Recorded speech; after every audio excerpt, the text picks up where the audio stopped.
Ladies and gentlemen, welcome to the REDX podcast. My name is Andrew. I'm going to be your host today. I am super excited for today's show, everybody. We have a very special guest. He's been on before. We have Cleve Gaddis from the Atlanta area. How you doing, Cleve? Man, I'm doing great, Andrew. How about you? I'm doing fantastic. We're so excited to have you on today. Me and Cleve talked the other day for a few minutes, and he showed me what we're going to be going over today. He's got an amazing presentation about managing inventory in a low inventory market and so much more. I don't want to give anything away. We're going to let Cleve do that. Before we jump into it, though, I want to let our audience know, please let us know where you're from, whether you're joining us on YouTube, on Facebook, on our website. Chat in, say hello, say hi to Cleve, and let us know where you're from. If you have any questions as we go, we want this to be an interactive show. Cleve loves questions. He loves being put on the spot and answering them, right, Cleve? I do. Excellent. Yeah. So if you have any questions, even if you just want to say hi, let us know. Chat in, and we'll pop you up on screen there. And I think that does it for housekeeping. Cleve, before we get going with your presentation, yes, will you just give us a little bit of an overview of you, your career, how you got started, and where you're at now? Sure, absolutely. I have. Let's see here. Next March, I will have been in real estate for 20 years. So I've seen lots of different markets. I've seen it be really bad and really good and everything in between. I was a legacy agent. I actually started working on a team with my mother back when teams were like unheard of. Wow. In the early 2000s. And I actually decided to purchase her business. I purchased a brokerage in the area. I bought it in 2006. So I'll let you figure out what happened to it. Over I was going to say it was like straight down the tubes. Long story short, after 2009, I got out of that and decided that I wanted to stay in real estate. I'm still a real estate practitioner. This is what I do all day, every day. I do some coaching and consulting, but I have a team. There's a total of 4 agents on the team. We've got 4 or 5 administrative staff members. We'll do 160 or 180 transactions this year. We're very fortunate. We tend to continue to be consistent regardless of what's going on in the market. And I feel very fortunate and lucky. I do coaching and consulting for Workman Success Systems. For those who haven't heard of Workman Success Systems, it's a company that really specializes, a coaching company that specializes in teams. How do you operate teams? If you're an individual, you want to create a team. If you're a team and you want to run a more functional team, and we do coaching and consulting with real estate teams and brokerages all throughout the country. That is really my true love. And that's where the information that I'm sharing with you today comes from, is in helping individual agents, helping team members, helping team leaders look at the world just a little bit differently. I don't know if you've ever heard this, Andrew, but there's a book called The Oz Principle, and I think this is from The Oz Principle. Oz Principle is all about above the line thinking and below the line thinking. But one of the things it says is that if you want to change what people do, then you have to change the way they think. And it says what we think determines what we believe, and what we believe determines what we do. Yes. And so the problem I find in many cases is that this is going to sound very critical of the real estate world. And I'm not trying to be critical of the real estate world, because I love everybody who's a real estate professional. I want them all to be successful. But in many, many cases, they're just not thinking correctly. So they allow the market, or they allow the consumer, or they allow the seller or the buyer to influence the way they think, instead of them influencing the way everybody else thinks. And so hopefully, and I will tell you right now, Andrew, there's nothing we're going to discuss here today that probably almost everybody who would be listening now or in the future wouldn't have heard before. Right. And so one of the things that I would love to caution everybody on is, when you hear something that you've heard before, your tendency is to say, yes, I know that. No, duh, I got it. I know it. The problem is that knowing it and living that way are two different things. So in many cases, we're aware of it, but we don't actually do anything with it. So I'm hoping that we're going to talk about 12 or 14 concepts today, and I'm hoping that at least one or more of those concepts will resonate, and that it will take an agent or a team leader or a team member, and it will change the way they think just enough where they can have much more success. And I don't really, to be honest with you, Andrew, I'm going to tell you, I don't really care if people make a lot more money or not, unless they can take that money and they can use it to create a much better work-life balance. So I know a lot of people with a lot of money, and a lot of them, I wouldn't trade places with them for any reason because they're not very happy. Right. But if you could take and make more money and accumulate some stuff and wind up being happier, that would like make my day. And if anybody would share any stories like that with me, if this makes a difference, I would be so pumped up I wouldn't be able to stand it. Well, that's fantastic. And I love this. A couple things that I love here. I love this idea of, or what you mentioned about agents being like, yeah, I know what I'm supposed to be doing. Yeah, you don't need to tell me that. You don't need to. Well, then are you actually doing it? Right? Because if you're not finding, I mean, these are success tactics. If you know them, but you're not implementing them and you're not doing it consistently, then what are we doing? You're not going to find that success. And this consistency, regardless of the market, right? Because I think a lot of the principles that people are starting to embrace in the last year are principles that have been timeless, that have always been true, but it's only the last year that has really made people open their eyes and start to implement them. So I think you are absolutely correct. And I have found there is a direct correlation in how quickly somebody tells themselves or tells me or you that they already know something and how little they actually know it. Right. And so the faster they are to go, yeah, I got it. No problem. Why are you telling me? The odds are that's the one who needs just be quiet, be still, just listen.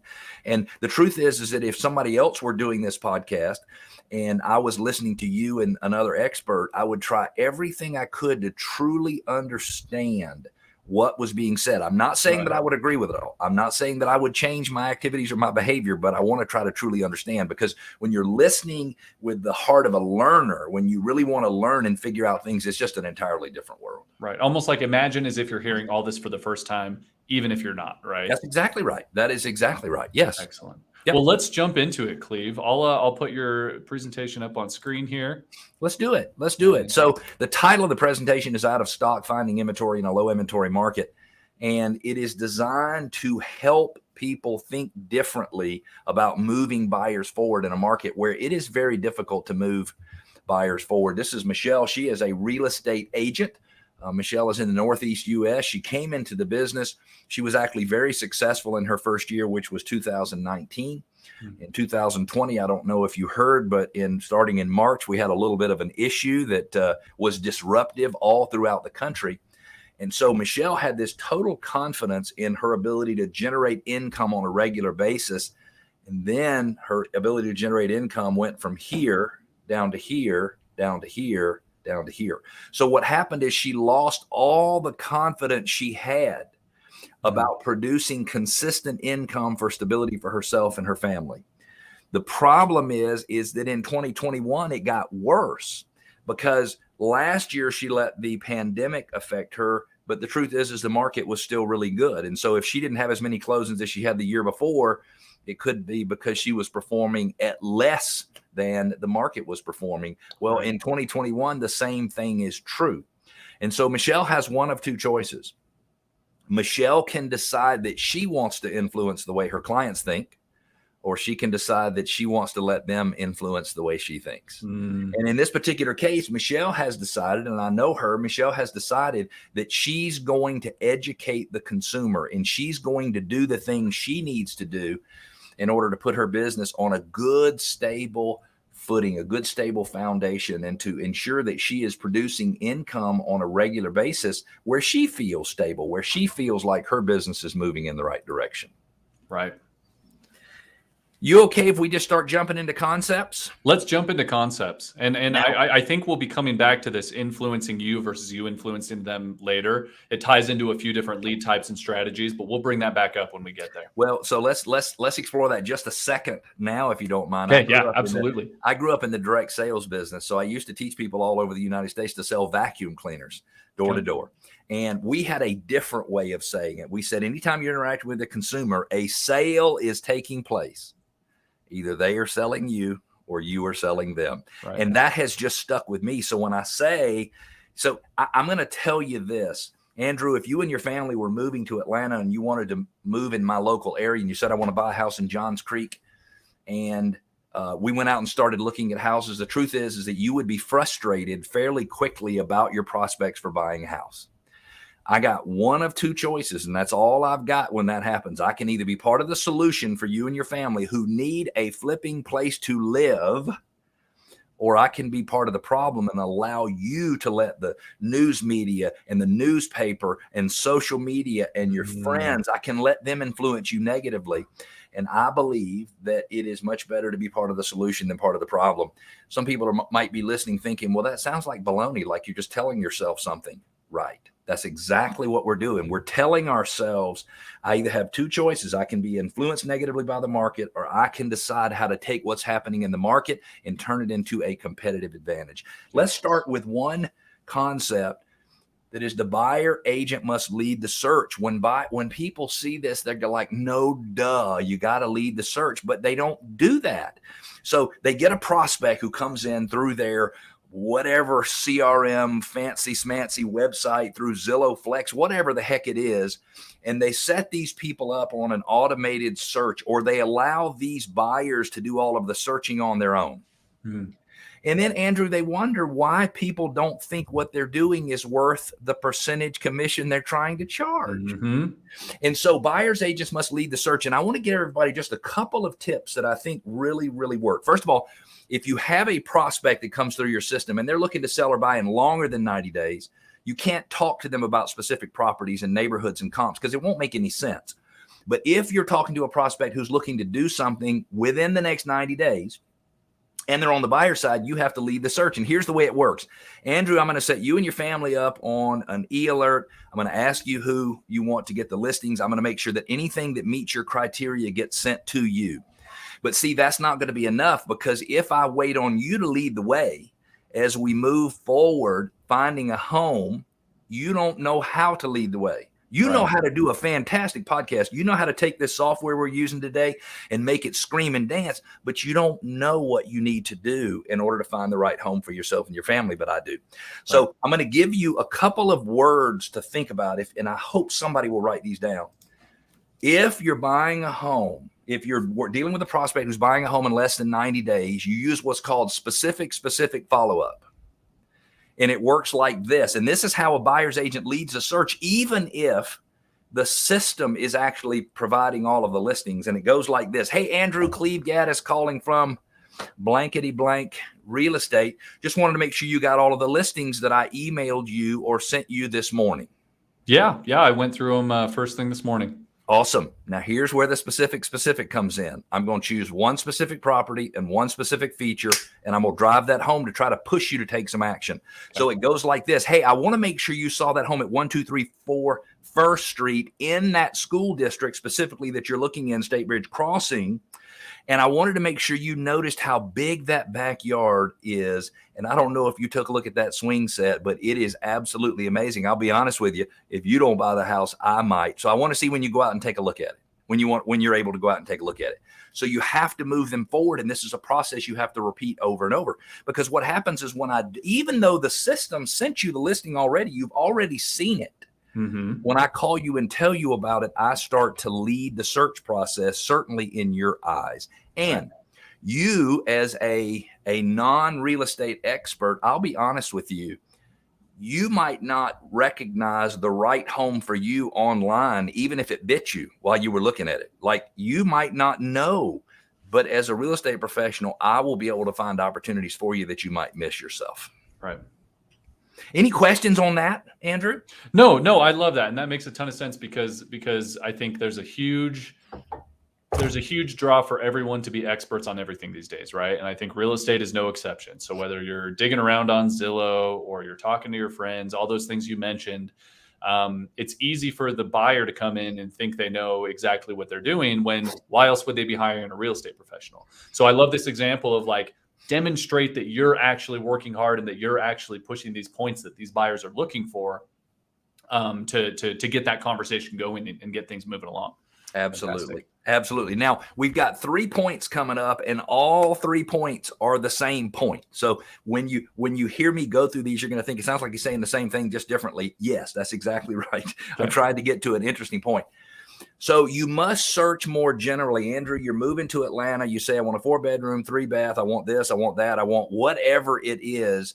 And when I search for you in today's market, I'm going to put only the geographic area that you're interested in. And I might put geographic areas surrounding that as well. Okay.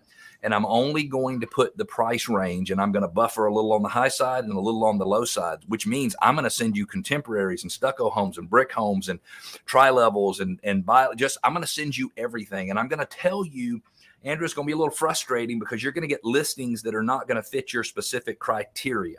And it's because I need you to know KNOW what you're saying no NO to. Now, the reality is, Andrew, as a real estate professional, I know that you don't know KNOW what you want anyway, because you only recognize it when you see it. So my goal is to get you to look at more properties and to encourage you to look at properties that don't necessarily meet your criteria. I've only lived in 3 homes that were my primary residence. And I've owned a lot of rental property stuff, but I've only lived in 3. I only wanted one thing. I only wanted a 3-car garage.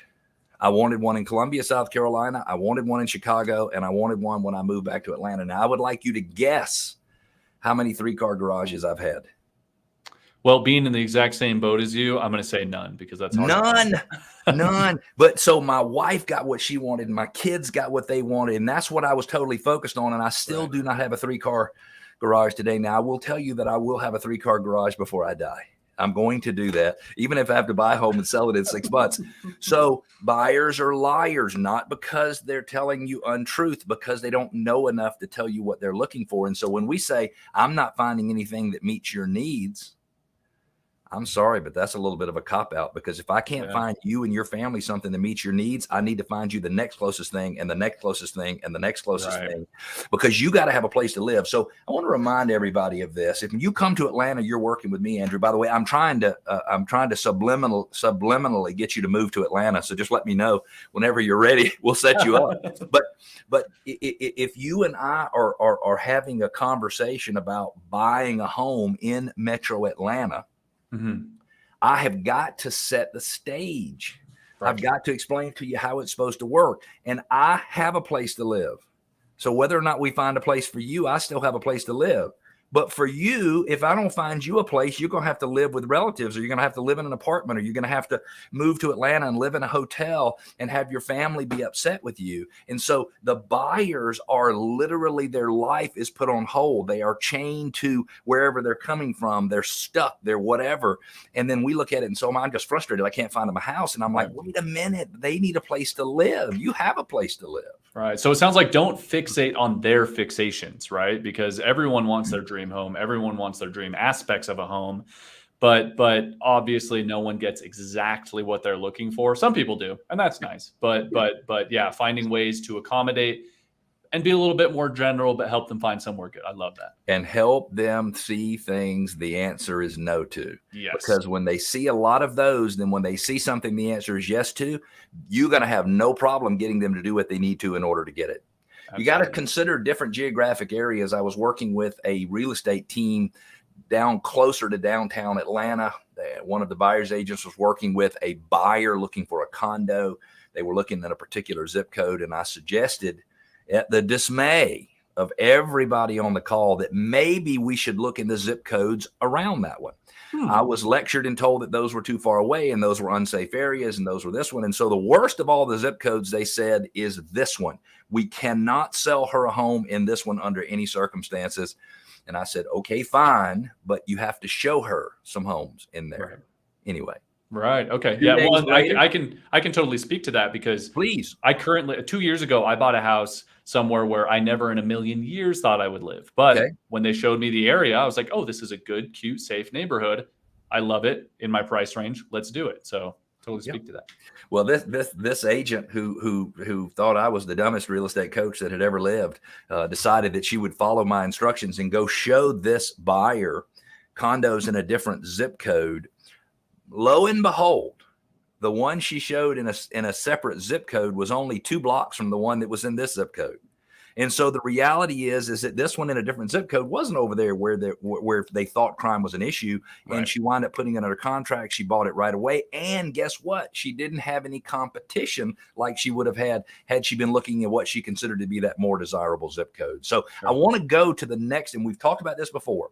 but buyers must know KNOW what they are saying no to. Now, remember, Andrew, if I take you and show you houses that don't necessarily meet your criteria, I can't do that without explaining to you why I'm doing it. Okay. And so I have to say to you, Andrew, I'm going to take you and whoever's with you out on Saturday, 11 o'clock. I'm going to show you 2 houses. They're in Norcross, and I know you want to live in Duluth, but I need you to understand what that price gets you in that area, and we can look at the schools. It'll only take about 30 or 45 minutes. I think it's a great investment of time. Are we good for Saturday? You have to push them to do that.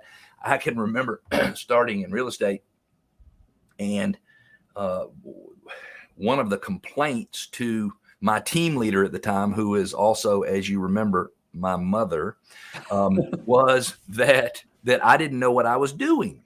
Sure. And the reason they said I didn't know what I was doing is because I was searching so specifically, trying to find only what met their needs, that I couldn't find anything for them to see. And I was bound and determined that I'm not going to have anybody else tell anybody else that I don't know what I'm doing for when it comes to showing homes. Now, today, I don't work with buyers a whole lot because I don't have a lot of time to get out and show properties. But man, I sure did in the first place. And that's how I cut my teeth in real estate. So buyers must know KNOW what they're saying no, NO2. And I don't care if the market is low inventory, if the market is high inventory, if the market is inventory in the middle, it doesn't make any difference. This is a good concept to use always. Love it. You got to know what activities are required in order to have success. Now, this is a Workman Success Systems, one of the tools that we use with our private coaching clients. Now, this information is a couple months old, but this is actually a real estate team in Phoenix, Arizona, probably one of the most competitive inventory markets in the country. I think at one time they had 12 days worth of inventory for the entire market, not 1 month, 12 days. That's crazy. And what's interesting is these are points that these agents are getting for daily prospecting activity. So they get a point for a phone call, a point for a text message, a point for this. So if they were making calls on the REDX platform, they would get a point for every dial that was made. Whether they talk to somebody or not is beside the point. They would still get a point. And what happens is we take this and we track these, and those calls and emails, which would include text messages, all of those activities came up to a total of 15,678 points. And those turned into 74 closings. And wouldn't it be cool to understand that in this particular case, they need 389 prospecting points per closing? Because if I said to you, Andrew, as quick as you can get to 389 prospecting points, the faster you'll be to another closing. And so if you're in real estate and you don't have a very specific goal already for 2022, I warn you to please be careful, and you should have your business planning in place by the end of September. But you need to narrow it all down to the most important activity. And the most important activity on this screen here are the buyer appointments and the listing appointments. Yes. And if agents will get face-to-face with prospects, good prospects, bad prospects, green prospects, blue prospects, sober prospect, drunk prospects, makes no difference. And I always tell people, a prospect doesn't have to pass the sober rule as long as you feel safe.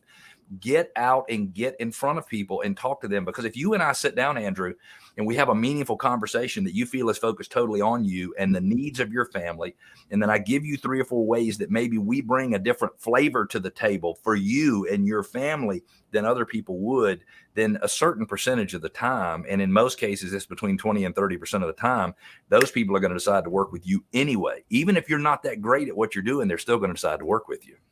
I love it. And this is exactly what we teach people here at REDX, because we're all about prospecting, right? Yes. And we tell them time and time again, know your numbers. If you know your numbers, you know what you need to do every day. You will know what you need to do every day.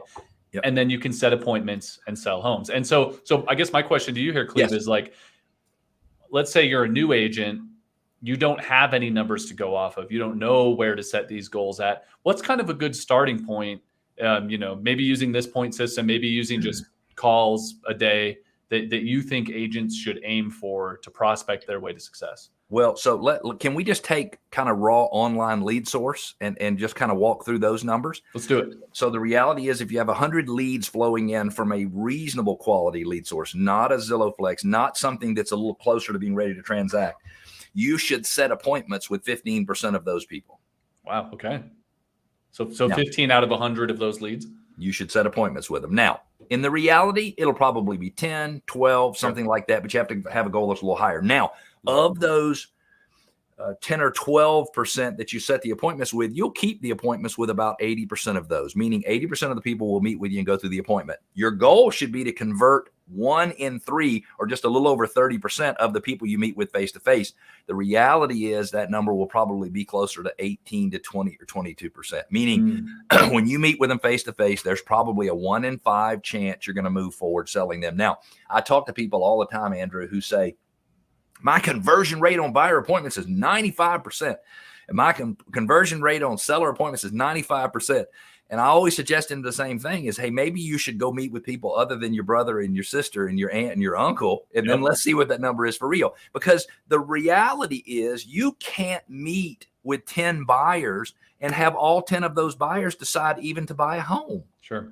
So like 4 of them will decide to wait, or they'll have credit issues. Another couple will have this, and you got to count all those in the conversion number. So when I say meeting face-to-face, a good prospect, bad prospect, sober prospect, drunk prospect, I'm trying to tell you, you count the bad quality meetings, you count the bad quality prospects the same as you do a good quality prospect. Same thing on REDX. When you're calling people and you call somebody, I've made a lot of calls on REDX over the years to the wrong home and the wrong person because the system found that number. But I've sold real estate for them because I flipping called them. Yep. And I'm like, oh, I'm so sorry. I was calling for Gloria. And well, my name's not Gloria. Well, what's your name? My name's Todd. And so we have to talk through this. And the reality is sometimes people are like, hey, I got some problems here. I need help selling my house. I'm afraid I'm going to lose it to foreclosure or something like that.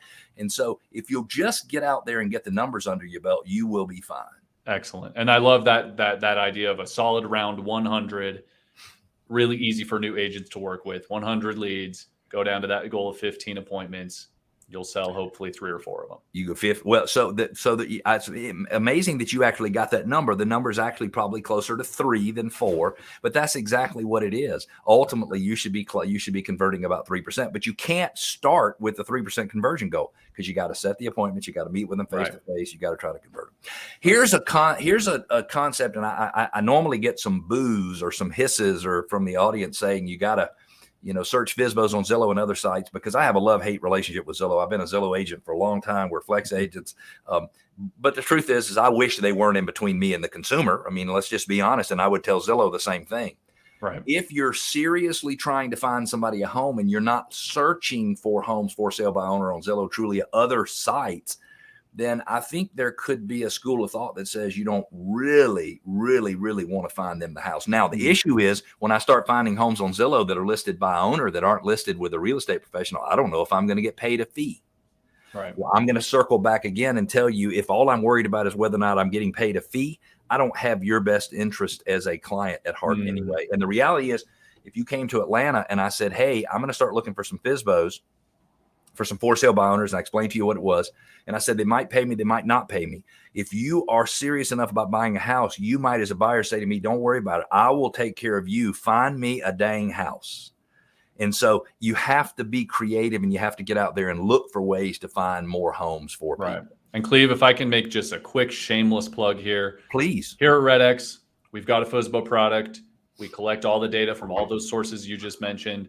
For a very small fee every month, you can get just easy access to these for sale by owners. So it's interesting. I probably should have put REDX on there, but I didn't realize that I was going to allow you to give a selfless. That's all right. That's why I'm here. A self-centered plug. No, I like that. No, it's good. It's all fine. I'm a big REDX fan. I've been REDX user for years. We don't actually use it for the FSBO stuff. I have that product, and you've given me something. You and I are going to have a call tomorrow morning with my team, and I appreciate you doing that. And let's talk to them about that FSBO product, because that's really huge for their when buyers are looking. Okay, at Workman, we teach ABCs of lead management. I want to explain to you what each one of these means. And the point here is you got to keep them an A. An A is somebody who's ready to buy or sell immediately. And listen to this, Andrew, pay very close attention to this. You always have an appointment with them. So if you do not have an appointment with them, then they are not an A. I'm going to say that one more time. If you do not have an appointment with them, then they are not an A. They're either a B or a C. A B is someone ready to buy or sell in the next 90 days, and you follow up with them twice a month during the weeks of the 1st and the 15th. Remember, with Bs, you can have specific follow-up, specific property, specific criteria, specific feature. When they're Cs, they're looking to buy or sell in longer than 90 days, which is interesting. So if you were a real estate agent and you had 1,000 people in your database, what percentage of everybody left over after you had your A's and B's would be C's? All of them. Because 12 years is longer than 90 days, right? Right. 6 months is longer than 90 days. 3 years is longer than 90 days. So it means you should be following up with everybody in your database every 30 days. But let's go back to the A's. So you come to Atlanta, you're looking for that home in Johns Creek, you're looking for the needle in the haystack. When I meet you today, I meet you on Thursday to show you homes. I found 2 or 3 homes by the skin of my teeth to show you this day. The last thing I, as a real estate professional, want to do is to set up another appointment with you to try to show you properties when I don't think there's going to be any properties available. And so our tendency is to let the next appointment go without setting it. But when you're with a buyer face to face, you must always set the appointment for the next time to show them again face to face. Because what this does is it causes you to think differently about their criteria, differently about geography, differently about pricing, much more creative.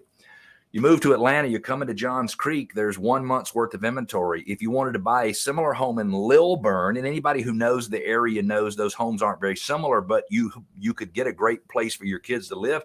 You could be in a wonderful school district. And in Lilburn, there's closer to 3 months worth of inventory. In Johns Creek, there's 1. So you don't have to be too smart to figure out if you go to an area where there's 3 months worth of inventory, you are a lot more likely for a seller to be willing to negotiate with you. So this point here is always keep them an A by setting the next appointment. Do not leave a buyer without doing that. And on average, how many appointments would you say that you set with a client before you find them the right home? I would say that your average, for our buyers agents, I would say they're probably only showing 8 or 10 homes in today's market before they're writing their first offers. Now, remember, that's not necessarily a fair question because sometimes they have to write 3 or 4 or 5 offers. Right. So sometimes they're having to show 30 or 40 homes because they've got to get enough to get the offers to flow through the system. And it's probably, I am just guessing on that answer. It's not something that I have scientific data for. I'd be interested, by the way, if anybody's listening, if they've got any thoughts about how many homes they have to show before a buyer buys. But I would say it's probably less than 10. Yeah, you're right. Depends on the market. Depends on the time where you're at when it is. I heard some research by a big brokerage in Colorado Springs that when an agent is making an offer without any type of program to turn it into an all cash offer, that their agents have to make 8.6 offers before they get a deal. But if they have some type of program that turns that financed offer into an all cash offer, they only have to make like 1.2 or 1.4. It's amazing. That's a crazy discrepancy there. It is.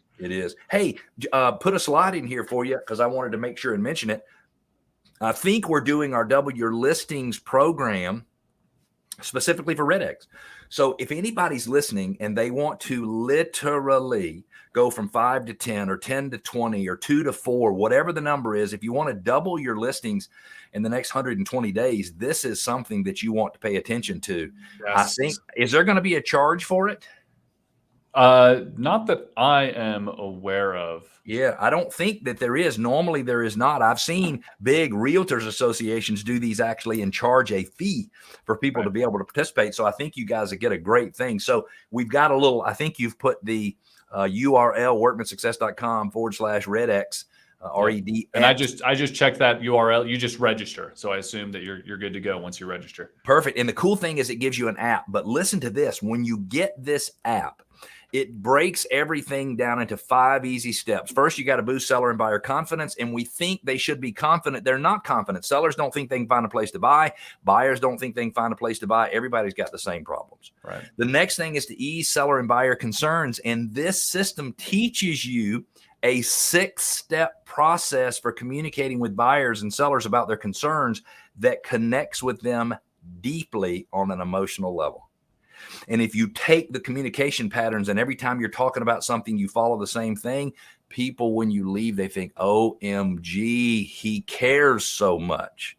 The next thing you got to do is you got to master your pre-listing and your listing marketing process. Most people revise their listing presentation, if you will, once every 10 years, whether it needs it or not. The problem is you got to be updating that stuff every 6 months.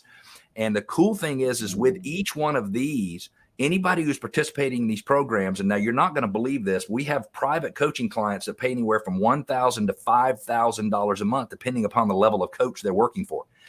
They get access to these tools and these training systems as part of the private coaching. But what we're doing is for these subjects, we're opening up that proprietary training that we have only at Workman Success Systems to help them understand how to master that pre-listing and listing marketing process. So for example, we'll give you, here's the list of everything you got to do for pre-listing. Here's the workflow you should use for pre-listing. Here's what a wonderful gold standard marketing program looks like. Here's the things you should choose from. And you can watch videos and you can download the documents, even the presentations, for free.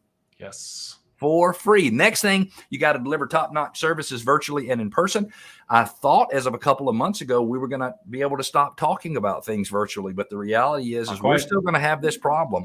And a Zoom meeting, in my opinion, is just as good as a face-to-face meeting, and I think it's going to stay that way. So we actually teach you how to become a master of virtual real estate, how to get good at getting to know the area buyer for a new relocating buyer, or doing virtual showings or virtual open houses. We have a virtual open house program that produces leads out the yin yang. It just produces leads, and all of that is there. And then step number 5 is you grow your listing inventory. If you have problems generating income consistently in real estate, it probably is because you're not focusing enough on the listing side of the business, because really the listing side of the business is where all the money is. And the reality is, Andrew, the listing side of the business is where all the leads are. Right. So if you control the listings, you have no problem getting lead flow. In fact, if you start growing your listing inventory, man, unless you and I, Andrew, we'll do another one of these podcasts a few months down the road, and we'll talk about very creative ways to generate tons of leads once you control that inventory. Builders don't have any problem generating leads. Builders generate more leads than they can possibly stand. Why? Because they control the inventory. They're the only place you can get it. Yes, please, let's talk about that. And I want to point out one more thing about that. Please. It is a 120-day listing challenge. And I love that is such a realistic, solid expectation for people that they need to follow. I think a lot of real estate agents, especially prospecting agents, give up in 30 days, give up in 14 days, give up in 60 days. You need to keep at this for 120 days at least to double those listings and really drive it home and build those habits and that momentum that's going to carry you forward. And Andrew, if you're going to be successful long-term, 120 days just needs to be the start. The reality is you have been generous in the number of days you've given people credit for sticking with the program. In a lot of cases, it's 1 or 2 or 3 days. Right. And the truth is, you can't learn anything until you go through the pain of trying it when you don't understand it. Right. I used to go on listing and buyer presentations, and I used to make pre-scripted follow-up calls in the 1990s, asking people if they wanted a room of their carpet cleaned for free. And you think calling them about real estate is a problem? Ask them if they want to buy a vacuum cleaner and see how that works. But if I would make phone calls and I would not get the reaction I'm looking for, I would change it slightly the next time. Then I would change it slightly the next time. And what happens is, because of the failure after failure that I thought were failures that really turn out to be big wins, I would learn what I needed to say to get almost everybody to pay attention to me. Now, I'm exaggerating when I say almost everybody, but it's a big, big number compared to the 1 in 100 that would listen to me if I wasn't saying the right thing. So there's something to be said for getting out and practice, even if you screw it up. Beautiful. Next concept. If you're not previewing properties without a buyer, I will tell you that you're probably not as committed to finding homes for the buyer as you should.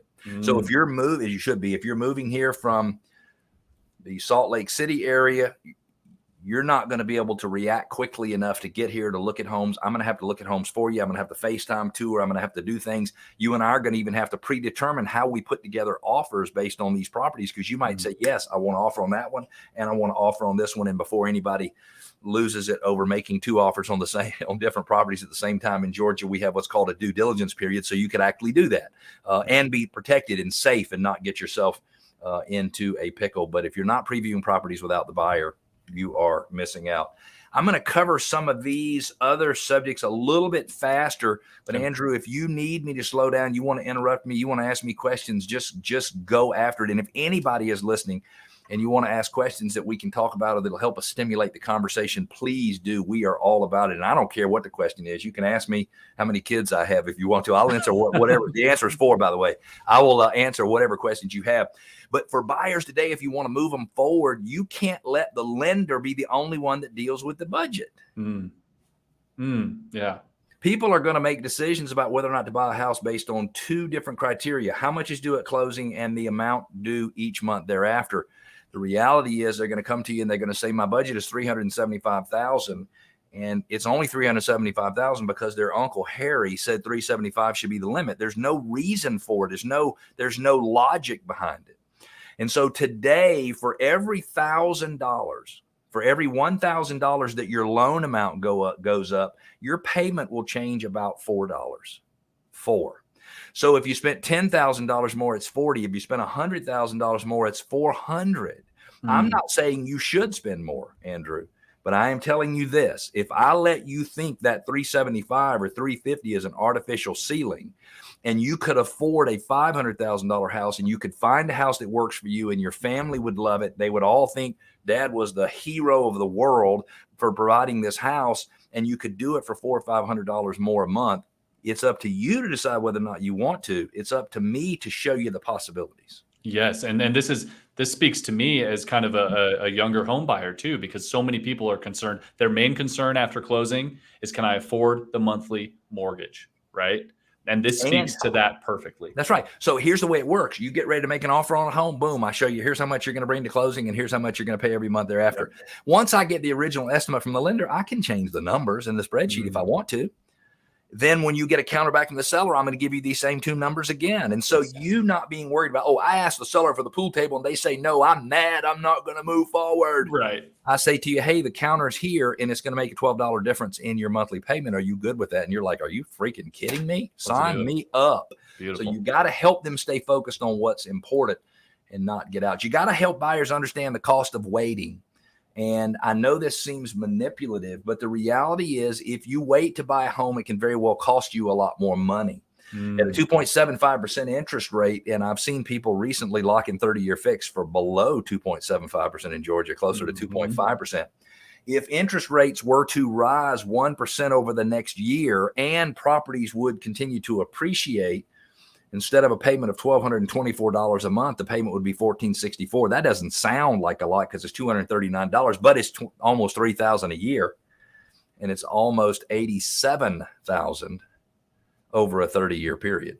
And so I need to make sure you understand as a buyer, hey, you can wait if you want to, but if these things happen, hear how it is going to either affect your long-term cost or push your purchasing power down, because you can see how at the $1,464 payment, you can afford less of a house than at the other one. So it pushes your ability to afford a house down. Now let's talk about this. This is something where you can use REDX. These are expireds and withdrawals. I know you have the product. For anybody who maybe is in Canada and listening and talking about withdrawals, don't lose your mind. You don't have to call withdrawals if it's not okay in your market to do that. And in some market areas, even in the US, you're not supposed to do that. Right. But you have to look for people, for listings where the seller might be more motivated than otherwise. So let me give you an example. You're moving to Atlanta, and I say to you, hey, Andrew, would you like to be on our motivated seller list, where we're only showing you listings in your geographic area where we believe a seller might be more motivated? Absolutely. And so here's what I'm going to do. I'm going to go into the listing service and I'm going to find all listings that have been on the market for more than 17 days. Why 17? Because that's the average number of days it's taken to sell a house in Atlanta. So you let a listing stay on the market for more than 2 weeks, the seller might be starting to get panicked. I'm also going to be looking for price adjustments. Every time I talk to some, not every time, I shouldn't say every time. My daughters hate it when I generalize and say every time. Most of the time when I talk to people, Andrew, I say, how many price decreases took place in your market last week? In Metro Atlanta, it's about 100,000. Listen to this now. Metro Atlanta is a 100,000 closing per year market. So it's a big major metro area. Yeah. And if I asked you how many price decreases were made in the Metro Atlanta area in the last 7 days, you would probably guess a number that's very small. But in reality, there was almost 1,100. Now listen to that again. 1,100 listings where the price was decreased last week. And people say all the time, they're having a hard time finding motivated sellers. Well, maybe you should be looking for motivated sellers. Yeah. I was going to say that's not what we keep hearing out there, right? Is that it's all over asking and it's only cash offers, but sounds like there's plenty of them out there that you can find that are more motivated.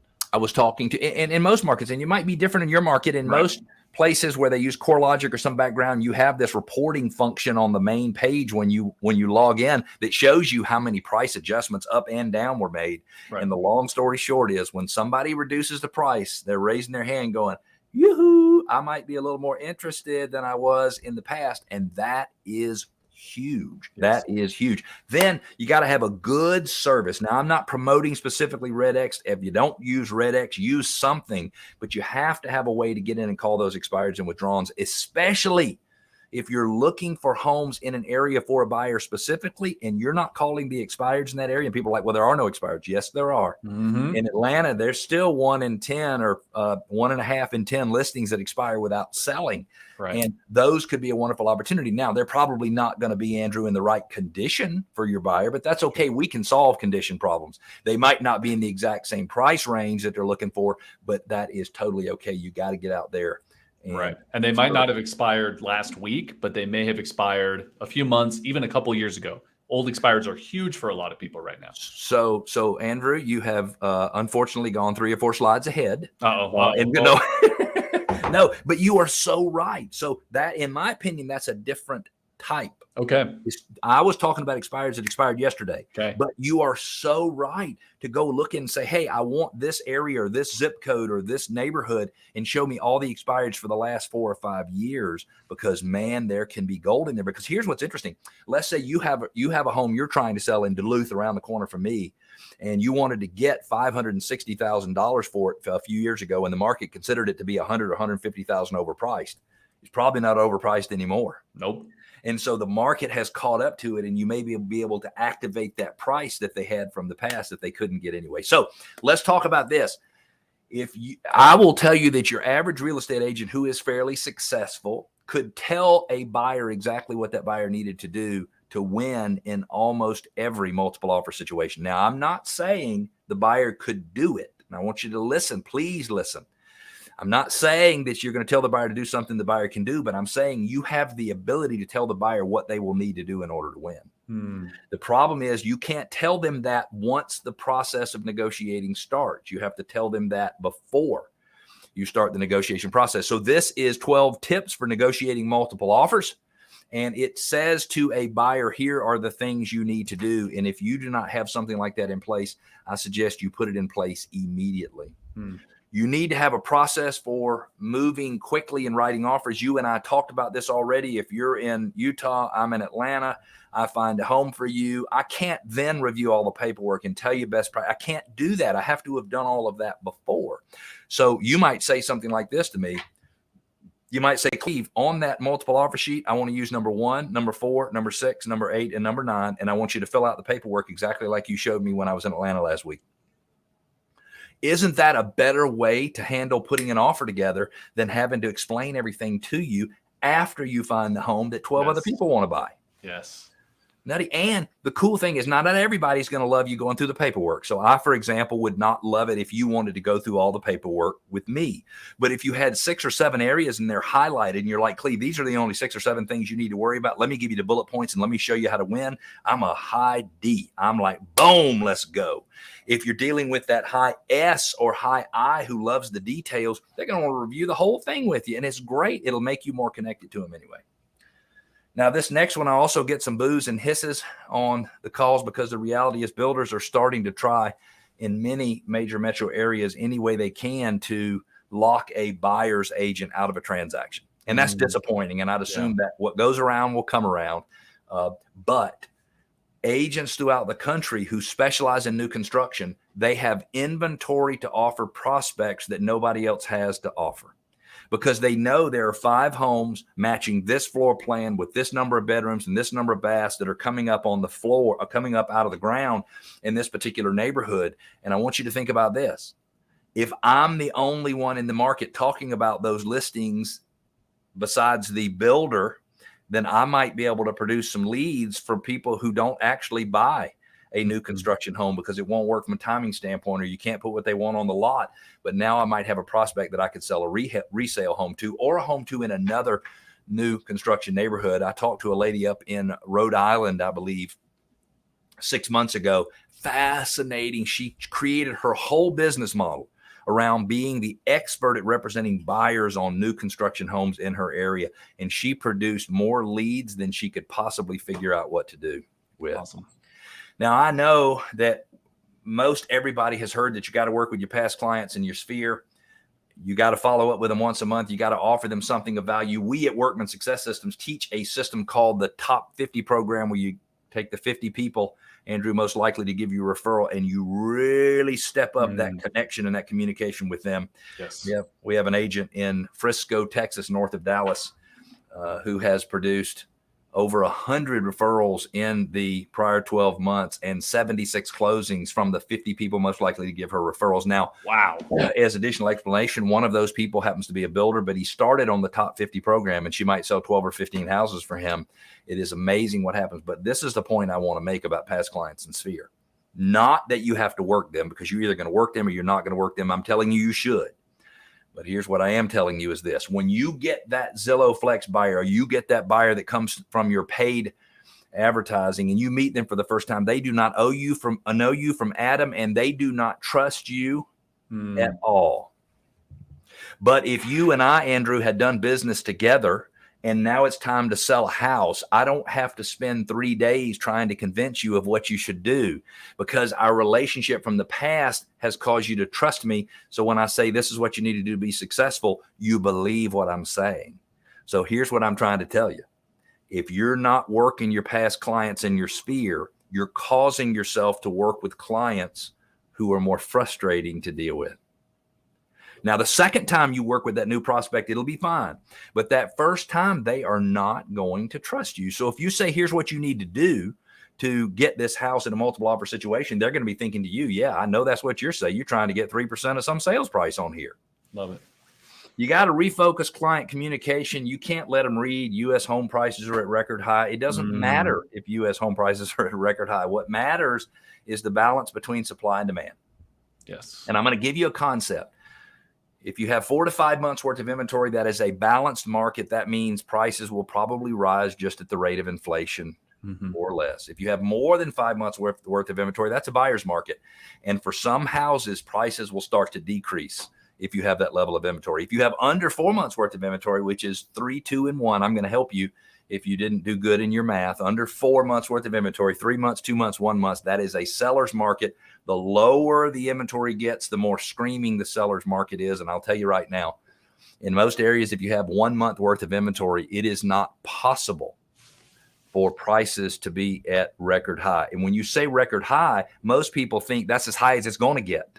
That's what they read in that, but that's not what that's saying, because the reality is when there is so little supply and still plenty of demand, prices start to creep up higher. You got to manage your pipeline closely. At Workman Success Systems, we teach what's called a lead tracker. And for some people, it is a dual entry system, meaning they're entering it here and into their CRM. And the reality is that this allows you to track the buyers, the seller listing of the seller or buyer leads as they come through the system. When did it come in? When did we have our data first contact? What's our next scheduled touch? What type of client are they? And the most important column is right over here to the right, where you add them to the CRM. And then remember, Andrew, you use the ABC method of lead follow-up once you get them into the CRM. A's, you don't need to follow up because you got an appointment. B's, ready to buy or sell in the next 90 days, follow up twice a month during the weeks of the 1st and the 15th. C's, you follow up once a month. Now, this is where you kind of ruined it for me, Andrew. But sorry, I'm totally messing with you. Go back and look at expireds and withdrawals. Go back in history and make those calls. When somebody has had a listing, I find that for some reason, the odds of having the correct contact information tends to be higher. I don't know why. So when I go back and start calling expireds and withdrawn listings from 2 or 3 years ago, I tend to have more people answer the phone who are the person I intended to call in the first place. Mm-hmm. Now, you maybe can explain why that is. I think maybe it's just something that I perceive. Maybe it's not even real. But if you want to have some great phone calls, I'm looking for something in Covered Bridge. You're calling just the people. Hey, I know you tried to sell your house 3 years ago. Not sure why it didn't sell. It certainly looks beautiful from the pictures I'm seeing online. I've got buyers looking to get in your neighborhood. They're looking for a home with a 2-car garage, 4-bedroom, 2-bathroom, whatever. Does your home fit? And it is amazing how positive and productive those conversations can be. Right. And positive and productive, because when their home is freshly expired, a lot of times they're a little bit frustrated with real estate agents in general, right? Wait a minute. I would invite you to I don't think it's a little bit. A lot of it. Okay. I thought you were going to say I was speaking total untruth. No, they are like they're furious. Off. Yeah. They are pissed off. Yes. But if you give them 6 months, a year, 2 years to simmer down a little bit and then call those old expireds, they're going to have that conversation. They're going to be ready to talk to a new, better agent. And when you make those expired calls, and for those of you who are listening who have a history of making expired calls, when you're the 47th call of the day, it doesn't go over very well. But you follow up 3 years from now, you're the only person that's called them in 3 years. Yeah. And it stands out. You got to do We Have a Buyer letters. I want you to write down this number, 0.24. 0.24. When you mail out We Have a Buyer letters, you should get a 0.24% response. So, Andrew, I'm going to ask you a question. We're going to see how good you are with math, and I'm sorry to do this, but if you send out 100 letters, how many calls are you going to get? None. If you send out 200, none, because 0.25% of 200 is not one. If you send out 300, you're still not going to get one, but listen to this. If you send out 400 mailers, the odds are you're going to get one call, and you're going to get a call that could very well turn into a listing. And people say, I can't afford 400 mailers. You can afford 400 mailers all day, every day. If every time you sent 400, you got a lead. Because we do these programs and have a mail house facilitate and stuff them in the envelopes and print them and stamp them and everything. And we spend 82 cents a piece or 78 cents a piece, nothing. So we're spending $325 on 400. And every time we send these out, we're getting a lead that turns into a listing. We mailed into a subdivision called Martin's Farm here in Metro Atlanta. Recently, we got one phone call from somebody who wanted to sell the house. It didn't work for that prospect. We listed it 2 months later, sold it. It was a $425,000 sale. I'll let you figure the commission yourself at a 3% rate, what that would actually be. So We Have a Buyer letters. Letters are amazing. This is a controversial subject. You have to offer cash offers and other programs. So if you want a buyer's offer to stand out, if it goes cash, so there's Knock, there's Ribbon, there's Homeward, there's all kinds of companies that do this, and you need to have the offering. It doesn't matter if they do it or not. You need to have the offering. And I'd say, Andrew, for a 1% fee or a 2.4% fee or whatever the number might be, depending upon the situation, we've got a company that'll turn your financed offer into a cash offer. And now we're in a better position. And you know what? A lot of people might say, I don't want to spend any extra money, but some people will say, you know what? Sign me up. I don't care about an extra $4,000 or $5,000. Let's get this thing rolling. On the seller side of the business, you got to offer 4 different types of sales. You got to offer a market rate sale, which is a normal listing. You got to offer an all cash, close in 21 days, instant offer program. And there are platforms you can do that through for $100 a month. You got to offer an improvement sale where you actually give the seller the ability to improve their home to maximize their value. And then you offer a purchase before you sell program. You got to offer for all 4 of them. And I was talking to a broker the other day, and he and I have been working on these programs for 2.5 years. So that's a long time before anybody started thinking about these big main programs. And we're sitting on the conversation. We're sitting on a Zoom meeting, and I can see his entire face turn red. And I said, what's wrong? His name is Chance. So what's wrong, Chance? And he said, it just now dawned on me that you want me to have these programs for lead generation and not because most of the consumers are going to choose them. And I'm like, absolutely, because most people are not going to be able to do it, but you get more prospects coming through to you. When I get more prospects coming through to me, I can do more market sales. Hey, I know we've got some questions, but I'd love to, if you don't mind, give myself a shameless plug here. I do a radio show every Saturday morning at 9 a.m. on AM 920, The Answer, right here in Metro Atlanta. And if you like any of the ways that I look at data or I look at the real estate market, I would love for you to Subscribe to the podcast on iTunes, Spotify, Google Podcast, SoundCloud, or Stitcher. It makes no difference to me where you get it. And we feed that radio show to you in 12-minute segments. So you get to listen to that segment. And we're always talking consumer-oriented things. So we're talking to home sellers. We're talking to home buyers in Metro Atlanta. And if you listen and there is anything that you like, if you'd like to comment or help me learn or do better, I would encourage you to share with me. You'll be able to communicate with me through any of these platforms. But if you find something, if you hear something that you think might help you, I want to give you license to just steal it. You don't have to give me credit for it. You don't anything, because I'm telling you, anything you hear me say, I didn't make it up. It's not my idea. I heard it somewhere else. I read it somewhere else. Somebody else helped me or taught me or mentored me or whatever. And so I just want to kind of pay it forward. So if there's something you want to use, you feel free to do that. Fantastic. Well, is that the end there, Cleve? Yes, sir. That is wonderful. It. We can go forever, but that's it. No, that was fantastic. Thank you so much, Cleve, for joining us, for teaching us all these amazing tactics. I want to let everyone know there was so much packed into this podcast. If you missed part of it, or if you want to revisit any of it, please check out the URL in the comments. Go to the redx.com/podcast. Find Cleve's episode. It'll be available on our YouTube, so like and subscribe there. So much good information here. Cleve, again, thank you so much. I know you got to get running, but check out Cleve's show Saturday morning if you're in the Atlanta area. Cleve is a great teacher. From Marty Johnson. Hey, thank you so much. I have enjoyed being with you, Andrew. I love the energy you bring to these podcasts. And, buddy, you can have me back on anytime you want. I have had an absolute pleasure. And if anybody wants to reach out to me, just search Cleve Gaddis on Google. I'm the only one. CLEVE is short for Cleveland. Gaddis, Gaddis. Look on Google. You'll find my contact information, and I am totally willing to help anybody that needs some help. People help me as I first got started, and people help me when I struggle, and I'm totally happy to help you. Excellent. Well, thank you again so much. We will definitely have you back on. Everyone, we are here every Thursday at 12:30 Pacific time, 3:30 Eastern. So join us next Thursday for another episode. Thank you again, Cleve, and we will see you all later.